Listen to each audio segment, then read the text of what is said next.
Well, I'm delighted to say that joining me on the Godcast today is Andy Kine. Now, Andy is a comedian, he's a preacher, and he is a writer. So, Andy, it's fab to get you on the Godcast.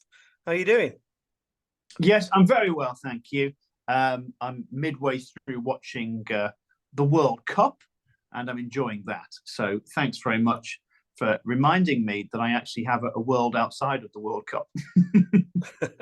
Yeah, it's quite absorbing, isn't it? Have you just watched the Wales game, did you? Yeah, I did. I watched that, and I try and watch all the games. If I don't have a gig to get to or a writing deadline to meet, then I'll watch all the games. Yeah. I actually do have a writing deadline to meet, but who cares? Where's home, Andy? Where are we talking to you from? Yeah, well, I'm currently in Stoke-on-Trent, which is ancestral home. Okay, so where do you originate from? Yeah, Stoke? from You're from Stoke, Yeah, are you? Right, okay. yeah, and currently there. I don't know what's going to happen next year, so we'll see. I suspect there's another move brewing, but for now, back in Stoke and having a reasonable time. Good stuff, good stuff. So let's get down to the comedy, Andy. So you've been a pro comic since 2005. I was wondering how long before that was kind of on the horizon. Had you been thinking about it for a while? What were you doing? Just tell us about your pathway to becoming a stand-up comedian. Yeah, that's a great question. I always wanted to be a comedian. I remember being 11 years old and writing an English assignment saying I wanted to be Rowan Atkinson when I grew up, because obviously he was Blackadder, and this was even before he was Mr. Bean. So I always loved comedy. I remember being off school when I was ill at the age of 7 or 8 and watching my dad's Fawlty Towers videos and just being obsessed with them. So I was always, maybe obsessed is too strong, but I loved comedy. I loved laughter. I loved having a laugh. And those moments where you just collapse in fits of giggles or chortles or whatever, which become rarer as you get older, but it's still not impossible to experience. I love that sort of thing, and I love creating that in other people. So, yeah, it was on the horizon. Well, it was on the schedule for a long time. It was on the plan, the bucket list. But no one is a comedian. Obviously, I didn't know any comedians or any way of becoming a comedian, so it didn't seem likely. And then after university, I just thought, actually, you know what? I've done a couple of sort of graduate jobs, and I haven't enjoyed them. And it may be that comedy doesn't work, but I need to give it a go. And I don't think I was trying to do it as a hobby either. I thought, no, this is going to be my career. I'm going to try it as a career. There was never a sense that, oh, I'll do it on the side. Lots of people do that, and lots of people do that very well. But that was never a comedy full. It's either full package or not at all. So yeah, 2005, I did my first ever open mic gig, and the rest is sort of not very famous history, but it's nevertheless history. How good was your first set? Were you really pleased with it? Do you still keep it somewhere in a bureau somewhere? I remember two of the jokes. It went very well. It went really well. I don't know that I would because it was so fraught with emotion, and I almost ran off during the break before I was on. But yeah, the universe or the Lord or whoever you want to credit was absolutely providentially ordering stuff so that I would get on stage a second time. And I loved it. The first gig I ever had. I mean, I probably watched.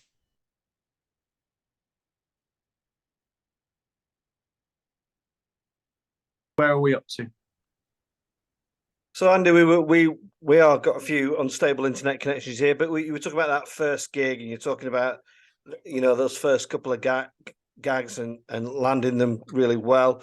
I had a dabble at stand up, and I did some of these open mic sessions, and there's a big difference, isn't there, between going to do an open mic and enjoying it and being successful to actually turning this into a profession. So how did that happen for you? Did you decide to go it alone? Did you get picked up by an agent? Just explain to us what happened. Yeah, I didn't get picked up by an agent. I have an agent now. I have done for many years now, but for many years I didn't have an agent. Really, it's simply about long obedience in the same direction.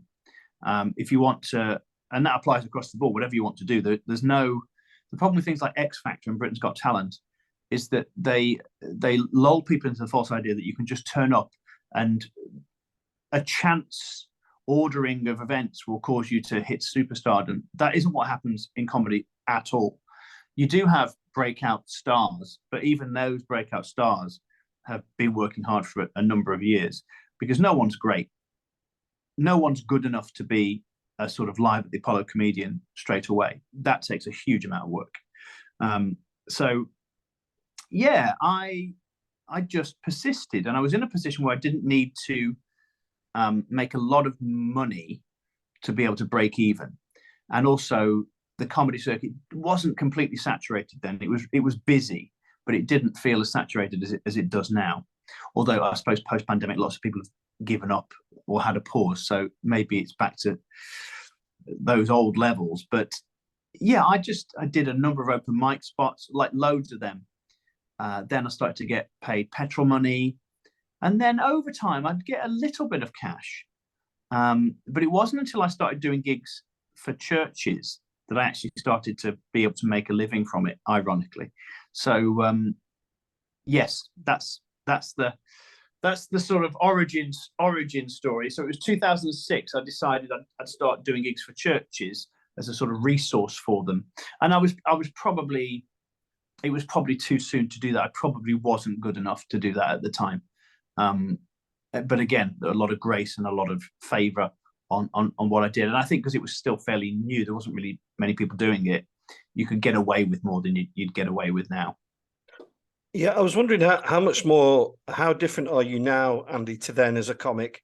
Would you say how different are you in terms of confidence, in terms of courage to kind of try stuff that you perhaps wouldn't have tried back then? What would you say? Yeah, I don't think I'm more courageous. I'm more, maybe, I mean, I always looked confident anyway. I'm more assured because statistically, I'm very successful. So, and that helps a lot. If you've been on a winning streak, the odds are in your favor. And having done this for 17 years and done over 2,000 gigs, and 95% of which have been wins of some sort, again, you don't have that same fear going on stage. It doesn't mean that gigs automatically go well, because a gig can go badly for any reason, but it also means that if it doesn't start off well, you've probably got some backup plans, because again, you've done this for a long time, so you've got an arsenal of sort of magic tricks to draw on. I don't mean literal magic tricks, but tricks of the trade. Yeah. And also, if the gig goes badly, well, it's part of the nature of the beast. It's not because you're a bad comedian and no one likes you. Maybe you weren't on form, but more than likely the gig wasn't set up very well. And there's always a context to good gigs and to bad gigs. And the bad gigs you can tell are going to be bad gigs before you go on stage, almost invariably. So it's not the case that if you go on stage and you're funny, people will laugh. That's not how it works. There's always a context. And the gig that you were at, I knew that was going to be an easy gig. 350 people there, and maybe, that's nerve-wracking. 350, easy. The more people there are, the easier it is to make them laugh. I was going to ask you about that, because as somebody who's not perhaps got the craft of being a stand-up comedian, but somebody who loves the genre of comedy, I love watching comedians for the craft, really. And I knew, watching you, for people who are listening to this, Andy did a fabulous set for the Blackburn Diocese, of which I'm a part, which was a room full of clergy. And I don't want to blow smoke up the proverbial, but I've seen a lot of comedians, but this was a gig that was rocking from the get-go, wasn't it, Andy? And yeah. I felt, watching you, within minutes you thought, I'm in here. Yeah. It was one of my top 10 gigs of all time. Really? So, really? I mean, it's not, yeah, absolutely. One of my top 10 gigs of all time. And I think that's because it was just a perfect storm of connectivity. So similar worldview to the people in the room, similar sort of calling to the people in the room, similar pattern of scars from life experience. And then what I think also happens when you're performing to vicars or anyone who's a public speaker, they just have more respect for you from the get-go, because they know what it means to try and speak to 350 people. So, and then obviously drawing in the two bishops, which was clever, but also on a plate.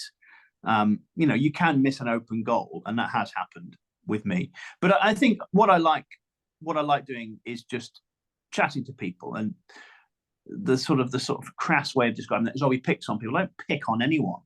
I talk to people. It's conversation. We used to do it before the pandemic, and but I do like to find people that you can have a run at a little bit, and who are up for it. And when you've got two bishops there, it's easy picking, because they're respected, but also people want to see them teased, because these are the people in ecclesiastical authority. So yeah, it was I did another gig 2 nights ago in the same venue, much smaller crowd because it was a different organization, and it went very well, but it was nowhere near the same levels. And so that's just it. You live off the adrenaline from the best gigs, but also good gig or bad gig, you go again. You just have to go again. And I think the thing which I'm enjoying at the moment is I don't feel as though I'm just into a routine of phoning it in, which I probably was coming out of the pandemic and maybe going into the pandemic. I do feel as though I'm getting my creativity back, and my zip and my zest and my swagger has come back a little bit. And I think that shows on stage. Let me ask you, Andy, how much, we were just thinking about that gig, and again, for people who weren't there, room full of vicars and our two senior bishops, how much of that set was prepared? Did you know before, was it your intention to, I don't want to say go after the bishops because it was beautifully done, but was it your intention to, they were going to be your targets, or did it just happen that way? No, I didn't know there was bishops in there, so that was sort of spontaneous. But I knew how I wanted to start, and it's the attitude that you come on stage, which I think is key. It's not even necessarily your first line; it's the attitude. And so I knew the attitude I wanted to adopt, and I wanted to sort of reassure them and excite them simultaneously, or in quick succession, by saying, "Hey, I'm one of you, and also I'm really good at this." Which is often what I'll do. The first thing I'll often say to a church audience is, "Don't worry, I'm really good at this," which actually helps a lot, because they're not expecting you to say that, but they do want to know that it's true, and then you have to show it. But again, once you've got my first 4 or 5 jokes, you almost invariably you get people on side with that. So I know what my sort of first 4 or 5 jokes are. And I know that as I'm doing those jokes, I'll be gauging who's banterable, and then you go into it. I'm better at the banter than I am at writing jokes. I'm a good joke writer, but I'm better at bantering, and that's what makes me stick out from the crowd. And again, I think, although I wish it wasn't the case, I think there's something when people see a Christian engaging in that sort of level of stagecraft, I think you get extra points for that, because it's so unexpected. You just expect.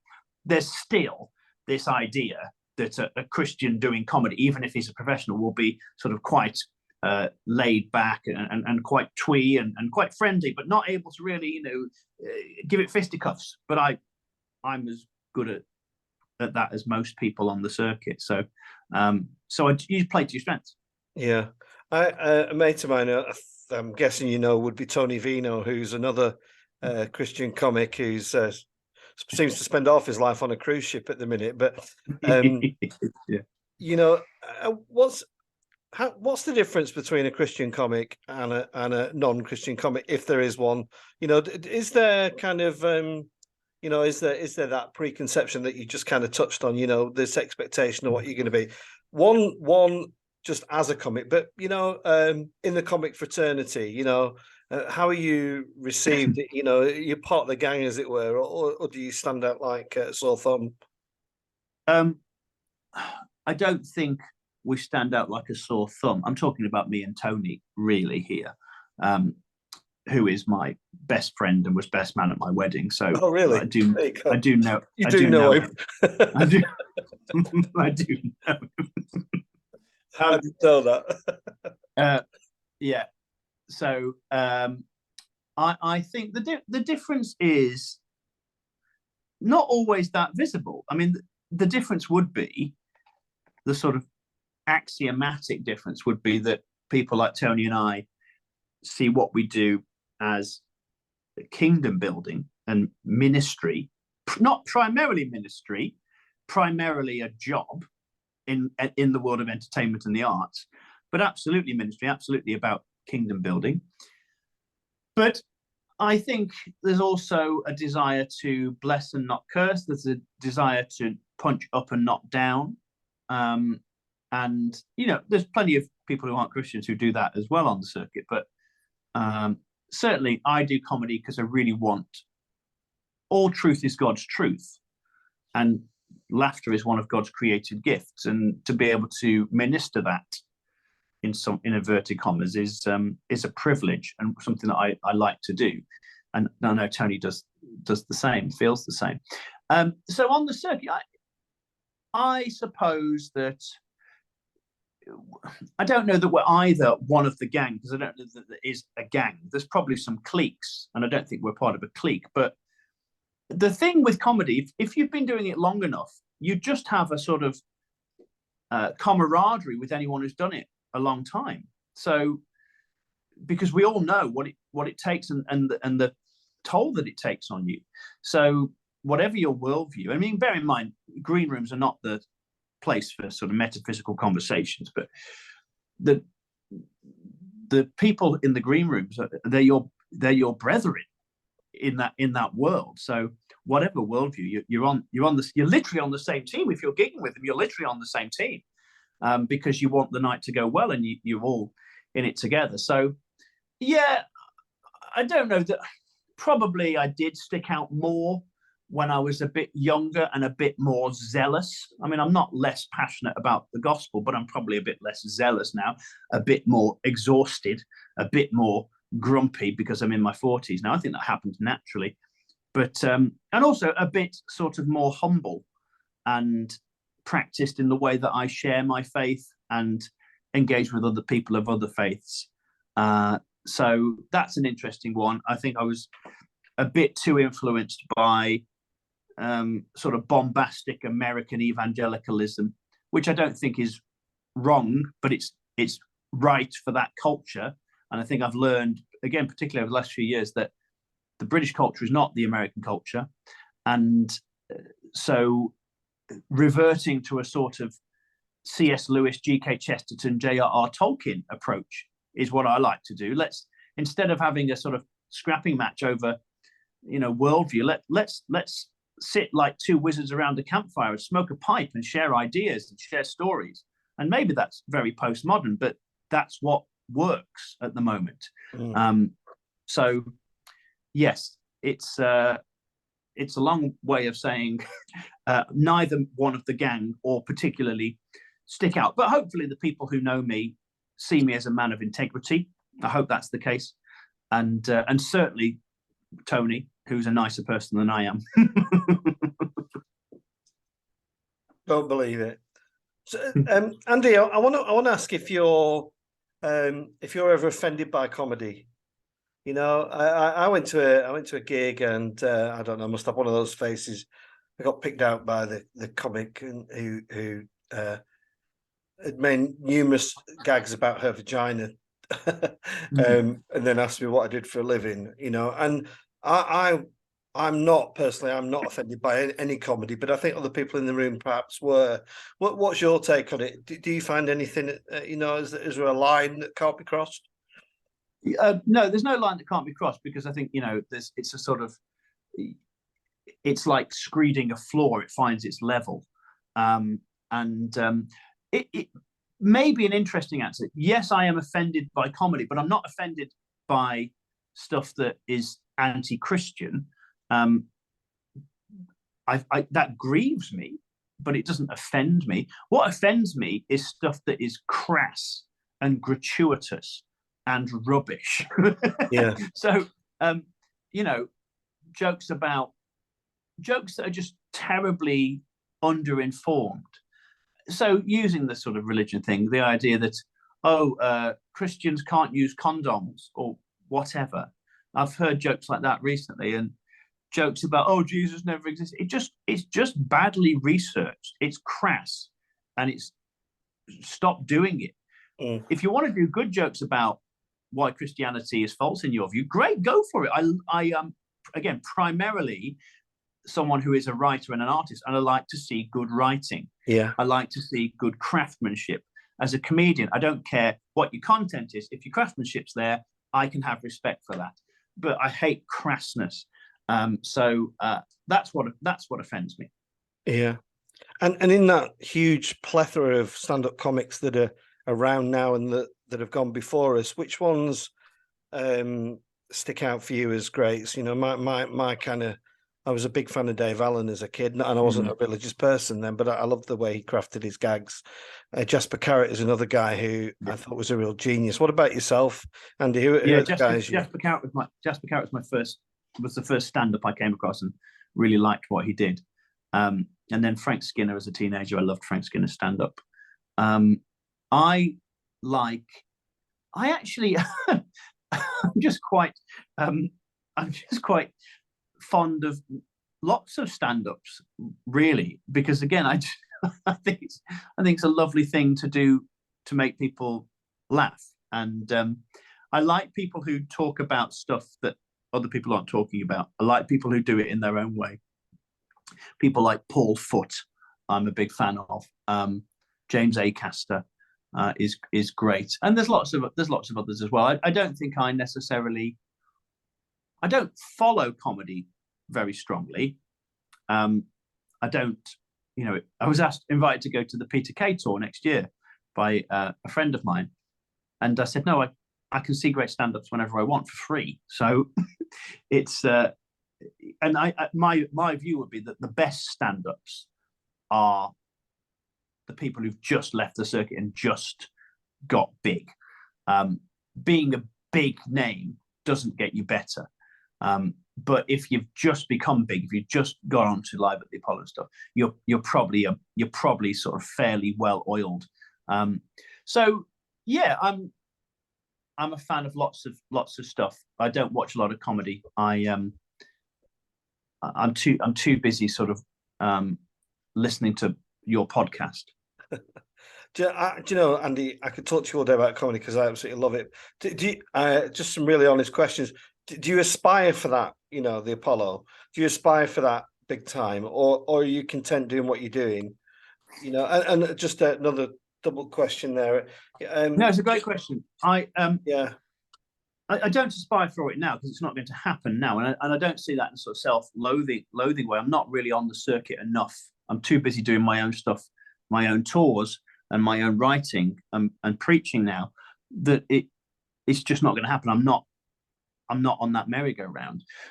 I think I got quite close at one point about 7 years ago to that sort of thing, but it didn't happen. And I did think I really did want it to happen at that point, and probably thought it might at that point. But to say I'm content, no, I'm not content. You always want to do bigger and better gigs, but having lived through a pandemic, my absolute priority is to make enough money to support my family. And if I can do that through comedy, then that's the thing. So the primary aim at the moment, it's much more sort of expedient. It's do the gigs, get the money, do as well as you can, and then we'll think about. So I'm just grinding out 1-0 wins really at the moment, and then we'll think about playing tiki-taka football later on. But no, I'm not content because actually I've got a calling to do gigs for churches, but church gigs are often hard because most people haven't been to comedy before, and so they don't know what to expect, and they're quite fearful. I may have said to you when we met at the conference, the difference between a secular gig and a church gig. At a secular gig, you've got 2 minutes to show that you're funny. At a church gig, you have to spend the first 5 minutes showing that you're nice, and then they'll let you be funny. So that's the difference. That's really fascinating, because I sometimes wonder if enough in church circles, from somebody who has spent a long time in the secular world before entering the Christian world, it's almost like, I don't know if you agree with this, but I sometimes think that comedy is it's almost like you need permission to go there. You need permission to laugh, and what you said earlier about the ability to make somebody laugh. It is a real gift that people have, but I sometimes think that it's not always held in the same regard as maybe somebody who can preach really well or pray really well, But being in that room in the diocese a few weeks ago, I came away from that and thought, I've not laughed like that for a long time. And you know, just on a personal level, Andy, you did me a world of good. I needed a good laugh, but I don't think that gets enough elevation, really. Do you agree or not? I do agree. Yeah, I mean, there are absolutely pockets of affirmation and support for that. Generally, I think comedy is seen as an evangelistic luxury, something to be done if we've run out of barn dances to do. But I think when people just need to catch a vision for it, don't they? So I will get a lot of gigs off the back of the conference we did because people can see it, they can envisage it. And I do think lots of Christian ministers are a bit faux pious and a bit prudish and a bit fearful, and I understand why. But in Acts 17, Paul is he quotes from the Greek poets to share the gospel with them. Our society doesn't read poetry, but it does watch and understand comedy. And so actually, if we want to engage people in this postmodern world with the themes and the stories of Jesus and the gospel, then actually comedy is a really good vehicle done right. But fortunately, there's a handful of us who have been on the circuit, know what we're doing, and also have this heart for sharing the gospel. So I mean, I think it hasn't always felt underused. I've had periods, and have at the moment a period where I feel quite in demand. But again, it's been a few years since I felt that, and hopefully next year will increase even more so. But yeah, there's always a bit of cynicism, a bit of jealousy as well. Some ministers, because obviously a lot of preachers are inherently narcissistic and self-interested. Not necessarily. I don't really mean that. And Anglicans would be on the downside of that. I think a lot of independent churches and the newer denominations tend to be breeding grounds for megalomaniacs. You can cut this bit out if you want. No, it's staying in. Now listen, we're both promoting stuff. I don't know if you noticed, I've got a book out, Andy. Yes. You're promoting the Charity Shield behind your left shoulder. Yeah. I drew on penalties, so I shared it with Tottenham Hotspur. But you have got a book out. I've got it here. Yes, there we go. There it is, hidden in plain sight. Clues you may have missed in the search of meaning. Do you want to plug it? Or are you not bothered? Yes. Plug it. Go on. Yes, I do. So it's a very short book. It's short and it's funny and it's about Jesus. So those are the three reasons why people should buy it. If you're a Christian, if you're not a Christian, it's short and it's funny. And it's about something that, may change your life. I still believe that. It's a book that seeks to